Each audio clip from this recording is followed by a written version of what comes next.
In the sombre year of 1781, amidst the shadowed hills and whispering forests of the French countryside, stood my ancient manor, a Gothic edifice of crumbling spires and stern facades, its grandeur a relic of my lineage long decayed.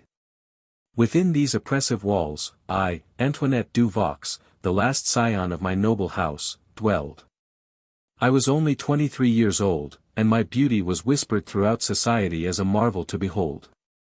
My raven locks tumbled like a cascade of midnight over my shoulders. My eyes, a stormy blue-gray and tempestuous as the sea, were filled with an intensity that could both captivate and repel.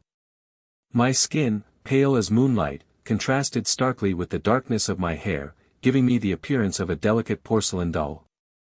Yet beneath this porcelain veneer, a maelstrom of discontent stirred within me. My soul, a tempest in a teacup, raged against the suffocating confines of my gilded existence. The world saw a composed and elegant woman, but beneath the surface, a restless spirit yearned for liberation. The expectations and restrictions of my social standing felt like shackles. That eve, as the sun bled its last crimson rays into the horizon, I paced the library study, my silk gown gliding across the hardwood floor. The flickering candles cast phantasmal shadows, and the air bore the weight of silence, broken only by the distant howling of a lone wolf outside in the cold nighttime air.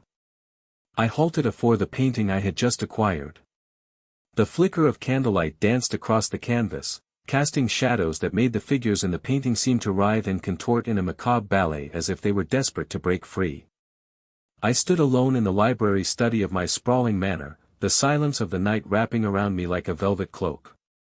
The library was my sanctum, its walls lined with shelves of leather-bound volumes, treatises on philosophy, forbidden poetry, and tales of excess, interspersed with artworks and drawings that reflected my peculiar tastes. But tonight, my gaze was fixed solely on the newest jewel in my collection, The Nightmare, by Henri Fuseli, the painting I had just wrested from the grasp of lesser bidders at an auction whose price had spiraled into the realm of the obscene. The painting hung prominently on the east wall of the library study, its dark, brooding presence dominating the space. Freshly mounted, it seemed to pulse with a life of its own under the dim glow of the candles. I took a slow sip of Bordeaux, the wine's rich warmth spreading through me as I studied the scene in the painting before me.